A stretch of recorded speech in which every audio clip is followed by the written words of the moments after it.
The truth of the share market channel में आपका स्वागत है। मैं भुवनेश अग्रवाल। नमस्कार दोस्तों, बाजार तो ठीक है, थोड़ा बहुत एक सर्टन रेंज में चलता रहेगा। कभी 500-700 पॉइंट निफ्टी गिर जाएगा, कभी उठ जाएगा, ये क्रम चलता रहेगा।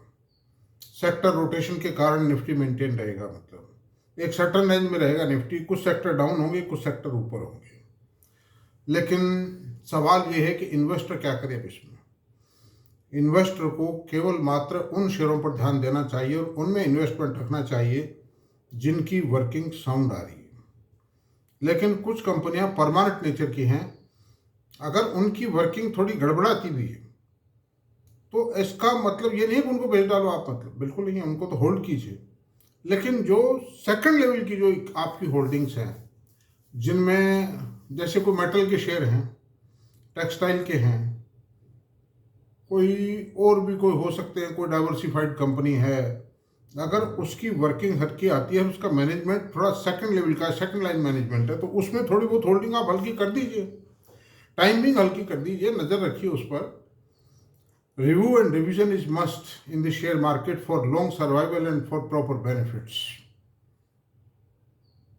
आपको पूंजी की प्रबंध के लिए to manage your capital and to maintain your capital and to take appreciation, a continuous review and revision is must। तो ऐसी सूरत में अब आज किस कंपनी पर चर्चा करेंगे, चलते हैं हम। आज की कंपनी एक वो कंपनी है जिसके अंदर बहुत बड़ा स्टेक मैडम रेखा झुंझुनवाला का है। राकेश झुंझुनवाला नाम पड़ा हुआ है, मुंह पे आता है, लेकिन अभी वो नहीं रहे, दुर्भाग्य की बात है, बड़े दुख की बात है, वो नहीं रहे। उनकी मैडम है रेखा मैडम, वो उन now she is holding a big chunk in Jubilant Ingrevia. आज हम जो चर्चा करेंगे वो जुबिलेंट इनग्रेविया की करेंगे, और इसकी स्पेलिंग है JUBILANT, जुबिलेंट IN, और दूसरा वर्ड है इनग्रेविया, INGRAVIA, इनग्रेविया। ये एक कंपनी थी पहले, इसके दो पीस हो गए, इसका डीमर्जर हो गया। इसका फॉर्मर नाम था जुबिलेंट लाइफ साइंस। तो एक पार्ट तो हो गया जुबिलेंट फार्मोआ, जिसमें जो फार्मा जो दवा का काम था, और जो अमेरिका में उनके जो 50 डायग्नोस्टिक सेंटर्स हैं जो कैंसर का पता लगाते हैं,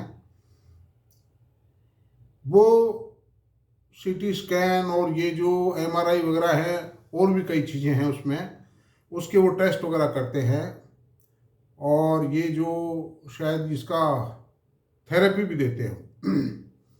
तो 50 सेंटर्स हैं अमेरिका में, वो हैं, और कुछ फार्मा दवाएं, कुछ दवाएं बनाते हैं, दवाएं अच्छी बनाते हैं, वो है। उधर चले गए, फार्मोआ में चले गए, और जुबिलेंट इनग्रेविया में जो केमिकल पार्ट था, the different type of chemicals थे, वो आ गए। और ये बंटवारा हुआ सन 2021 में। कंपनी का दो पार्ट्स हो गए कंपनी के। और इस कंपनी की सबसे खास बात ये मिलेगी आपको, इस कंपनी का शेयर 1 पेड अप है, और 16 करोड़ की इक्विटी है टोटली। जब बंटवारा हुआ, डीमर्जर हुआ इन दोनों कंपनीज का, तो फार्मोआ के शेयर होल्डर्स को भी एक शेयर मिला, और जुबिलेंट के यानी एक की जगह 2 शेयर हुए। तो उस समय लॉस तो नहीं हुआ था शेयर होल्डर्स को, लेकिन चूंकि फार्मा कंपनी में भी, बिजनेस में भी थोड़ी गिरावट आ गई थी, हाथों हाथ, और केमिकल बिजनेस में भी सन 22 आते आते गिरावट आ गई थी, इसलिए थोड़ा सा उस समय झटका लगा था। But now both the companies are surviving, are going up, the working of both the companies is going to improve, and these both the companies are, उसमें इनग्रेविया की पोजीशन ज़्यादा साउंड है, बिकॉज इसमें एक तो इसके प्रोडक्ट बताता हूँ मैं आपको, इसके प्रोडक्ट क्या क्या हैं जुबिलेंट इनग्रेविया के। जुबिलेंट इनग्रेविया की प्रोडक्ट है my dear: animal nutrition, agrochemicals, fine chemicals, crop protection chemicals, human nutrition and health solutions.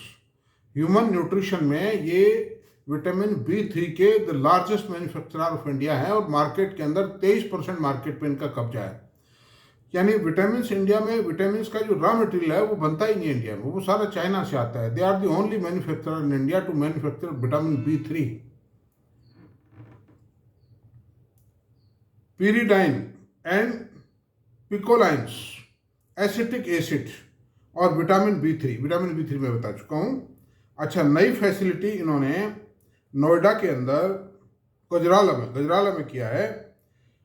डेवेटिन डिकेटिन डिकेटिन derivatives एक केमिकल है, उसका जो प्रोजेक्ट था वो 2000 टन पर ईयर का प्रोजेक्ट है, उसको कंप्लीट कर दिया। उसके रिजल्ट आना शुरू हो रहे हैं, कुछ होने वाले हैं, मतलब रैंप अप हो रहा है प्रोडक्शन धीरे धीरे, थोड़ा टाइम लगता है।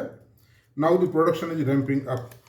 मैनेजमेंट जो है इसका हरी भरतिया और ये श्याम भरतिया, ये दो ब्रदर हैं, इनके पास है। और ये बहुत ही रिनाउंड इंडस्ट्रियल हाउस है हिंदुस्तान का।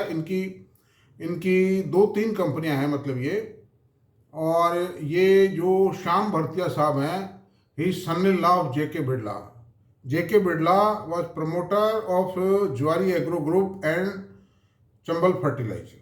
उनकी डेथ हो गई, उनकी कोई डॉटर नहीं थी, उनकी सब वो जो असेट्स थी, नाउ दे आर मैनेजिंग। मतलब Shyam Bhartia is vice chairman in Chambal fertiliser. This is the position.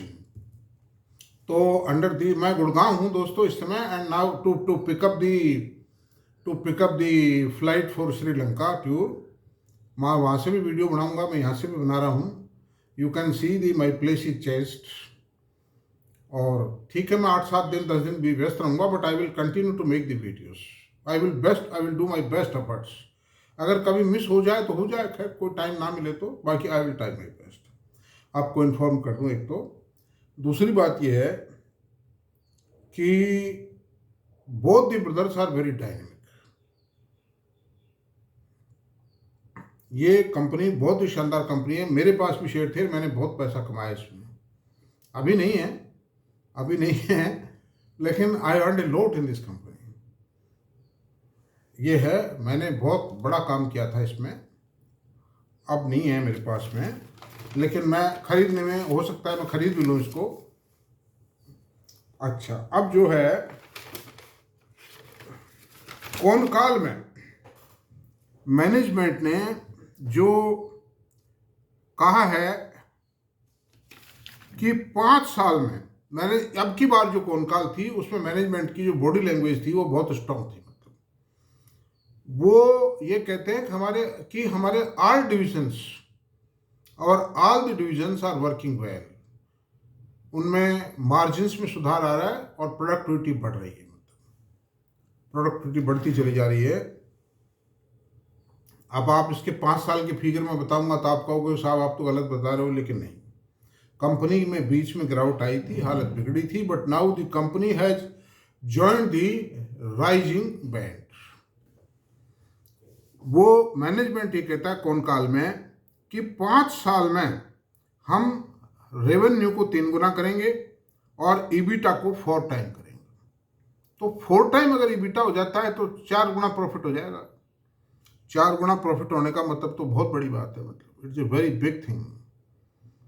अभी जैसे 200 करोड़ का 250 करोड़ का प्रॉफिट आता है, तो this profit will become 1000 crore. तो 16 रुपये पे आप देखिए, 1000 करोड़ में 16 का भाग दे देते हैं तो कंपनी की 62 रुपीज़ ईपीएस आ जाती है। 62 रुपीज़ को आप जो प्रेजेंट पी रेशो है 80 है, उसको हम 60 से मल्टीप्लाई कर देते हैं इंटू 60।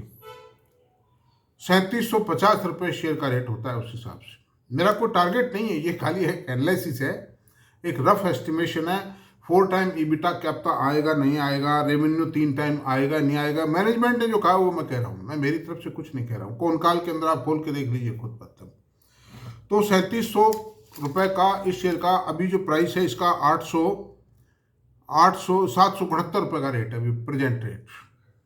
तो ये कुल मिला के शायद ये इतना नहीं बढ़ेगा, कुछ कम बढ़ जाएगा। मतलब अगर 5 साल में दोस्तों 2-2.5 हज़ार रुपये भी इसका रेट हो जाए तो क्या नुकसान है बताइए आप। सबसे बड़ा एडवांटेज है छोटी इक्विटी, डायनेमिक मैनेजमेंट, जमा हुआ घराना, कोई बंद करके जाने वाले नहीं, भगने वाले नहीं है, कुछ नहीं। ये सबसे खास बात है। अंडर दिस सर्कमस्टेंसेज अब हम इसके फिनेंशियल्स पर विचार कर लेते हैं। इसके फिनेंशियल्स की पोजीशन ये है दोस्तों कि मार्केट कैप इसका 12,242 करोड़ रुपए। It is a small cap company but can become a mid cap company after 1 or 2 years। तो वो जो ट्रांजिशनल बेनिफिट होगा आपको, वो that will be a great benefit होता जब ये किसी भी कंपनी में, जब कोई कंपनी स्मॉल कैप से मिड कैप या लार्ज कैप बनती है। ये म्यूचुअल फंड भी जो पकड़ते हैं वो ऐसी कंपनियों को पकड़ते हैं, ग्रोथ आएगी तो बढ़ेगी भाई, मिड कैप और लार्ज कैप बढ़ेगी वो, अदरवाइज तो मिड कैप भी नहीं रहेगी, वो टाइनी कंपनी बन जाएगी मतलब। तो अंडर दिस सर्कमस्टेंसेज इसकी प्राइस है 769 रुपये, हाई लो 420 से 885 तक गया है, प्राइस अर्निंग रेशियो 69.8 है, बुक वैल्यू 177 रुपये है, डिविडेंड यील्ड 0.65% है, ROC 9.97 है और ROE 6.93। ये सब सुधरेगा ही, ये डाउन आया है प्रॉफिट का। मैंने आपको ये वीडियो बनाए जब इस कंपनी के अंदर स्पष्ट संकेत दिखाई दे रहे हैं ग्रोथ के। अब और कंपनी को पकड़ो जब उसके अंदर ग्रोथ जो है ना आनी शुरू ही हुई हो, 5, 7, 4, 6, 8 क्वार्टर की आ गई हो जब, तो फिर देखिए खतरा पैदा हो जाता है, वो ग्रोथ आना कब बंद हो जाए पता नहीं। But now the growth momentum has just started. ये पोजीशन है, फेस वैल्यू 1 रुपीज से। अब इसका प्राइस मूवमेंट बताता हूं, मैं कोई छुपाना नहीं चाहता, I don't want to conceal anything from the investors. मैं भी तो एक इन्वेस्टर ही हूं, मैं भी आप जैसा ही हूं, मेरा थोड़ा साइज बड़ा है इन्वेस्टमेंट का, और क्या है मतलब। तो 1 अप्रैल को इसकी प्राइस थी 272 रुपये, 14 अक्टूबर 2021 को इसकी प्राइस गई 793 रुपये। तो उस समय केमिकल सेक्टर फॉर्म में था, मतलब केमिकल सेक्टर के शेयरों को मैं वैसे रिकमेंड नहीं करता हूं, मतलब कोई एनालिसिस भी नहीं करता हूं, because now the position of a chemical sector, the picture of chemical sector is not clear now today, but the picture of this company is clear as stated by the management in the con call, इसलिए मैंने इसको take up किया है। Now the fundamental of the company has become very strong, क्योंकि इसका जो business है वो एक तरह से केमिकल इन नेचर नहीं है। वो ये कंपनी CDMO पे बनाती है, कॉन्ट्रैक्ट बेसिस पर ही केमिकल्स बनाती है, और फॉर्मूले मतलब ये API भी बनाती है। मतलब ये API ये B3 जो है, विटामिन B3 का जो वो बनाती है वो API है ये, मतलब है ना। तो 1 अप्रैल 2021 को इसका भाव था 272 रुपये। ये जस्ट आफ्टर डीमर्जर की बात, जस्ट आफ्टर डीमर्जर तो तेज था। अच्छा 14, ये डीमर्जर बाद में हुआ है, ये भाव इन्होंने कैलकुलेट करके डीमर्जर का पहले ले लिया है।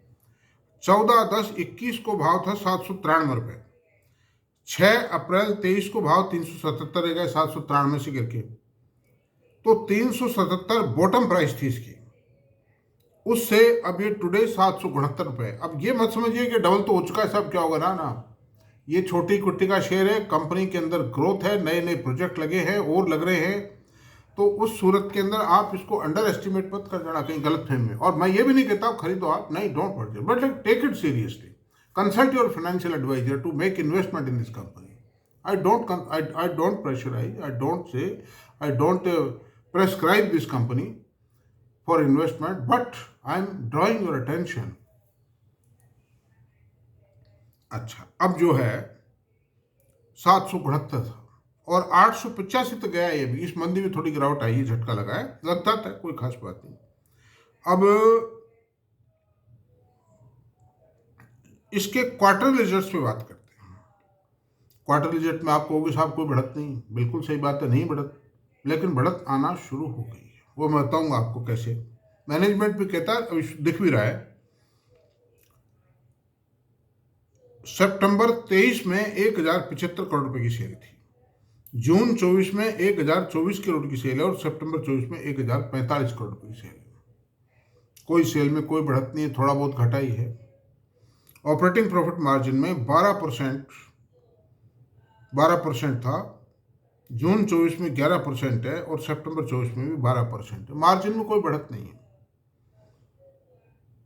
नेट प्रॉफिट 57 करोड़ रुपए था सितंबर 23 में, जून 24 में 49% हुआ, और अभी वो वापस 59% हो गया, यानी गिर के फिर बढ़ा है, ये इंडिकेशन है।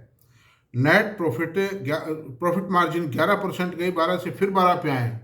It shows the growth momentum the company is started, the profitability is going to improve.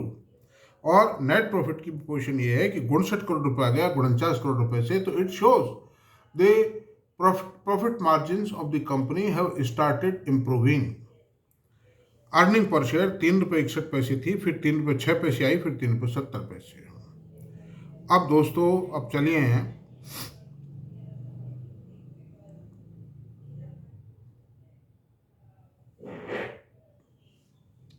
अच्छा इसके P&L अकाउंट मैंने नहीं लिया है, कारण क्या है कि वो बेकार है, उसमें कोई समझ में नहीं आएगा आपको, स्थिति अस्पष्ट है। लेकिन सबसे बड़ी बात यह है कि मैनेजमेंट में कॉनकॉल में मैनेजमेंट का जो क्लियर कट जो वर्डिक्ट है, जो गाइडेंस है, दैट इज वेरी स्ट्रांग। और कुछ एनालिस्ट वगैरह भी हैं, वो भी इसको रिकमेंड कर रहे हैं, कुछ म्यूचुअल फंडों ने भी इसको खरीदना शुरू किया है। Under this circumstances this can prove to be a good investment. Compounding जो रहा है इसका, वो आफ्टर डीमर्जर ही आएगा। 3 साल में 62% कंपाउंडिंग रही है सेल के अंदर, और प्रॉफिट में 43% रही है, और स्टॉक प्राइस में 13% रही है। और TTM में 0.7% सेल घटी है, प्रॉफिट 0.32% घटा है, नहीं माइनस 32% घटा है प्रॉफिट। वही मैंने बताया कि मार्जिन गिरे थे वो बढ़े, वो इम्पैक्ट है ये। और स्टॉक प्राइस में 53% की बढ़ोतरी आई। तो ये जो प्रिसिएशन है, वैसे तो इन्वेस्टर देख के डर जाए इसको, लेकिन अगर इन डेप्थ इसका एनालिसिस किया जाता है तो it can prove to be a gold mine. Equity 16 crore है, रिजर्व 2800 करोड़ रुपए के हैं, और बोरोविंग 720 करोड़ रुपए। कर्जा भी कोई खास नहीं है कंपनी में। तो सबसे बड़ी बात यही है कि 16 करोड़ की इक्विटी पे 5000 करोड़ की सेल है, और प्रॉफिट मार्जिन भी बढ़ेंगे इसके, और प्रॉफिट मार्जिन बढ़ेंगे, प्रॉफिट सेल बढ़ेगी, प्रॉफिट मार्जिन बढ़ेंगे, अपने आप बढ़ेंगे, प्रॉफिट मार्जिन अपने आप बढ़ते ही हैं। तो अंडर दिस सर्कमस्टेंसेस ये कोई बुरी चीज़ नहीं है, मैनेजमेंट साउंड है, एक अच्छी पेरेंटेज है। इन सब बातों को देखते हुए I have analyse this share. Working capital days भी 64 हैं, कोई ज़्यादा नहीं है मतलब इसके। और होल्डिंग की बात ये बताता हूँ, मैनेजमेंट की होल्डिंग है 51.47%, FFI 7.22%, DII 15.47%, और promoter 25.9%, others 0.77%। Number of share holders है 1,25,367 करोड़। और कौन काल की बात मैंने आपको बता दी है। ये मीडियम लेवल शेयर है, कोई ये जरूरी नहीं कि आप खरीदे ही, आप इस पे वॉच रखिए, रिव्यू करिए टाइम टाइम पे, इसके रिजल्ट्स आए उनको देखिए, कौन काल को पढ़िए। मैंने आपका ध्यान आकर्षित किया है, पूरी इसकी किताब जो थी, पूरी जन्मपत्री मैंने आपको खोल के बताई। ये दैट्स ऑल। अगर आपको मेरा वीडियो पसंद आया हो तो आप प्लीज़ इसको सब्सक्राइब करें, लाइक करें, शेयर करें। Thank you very much.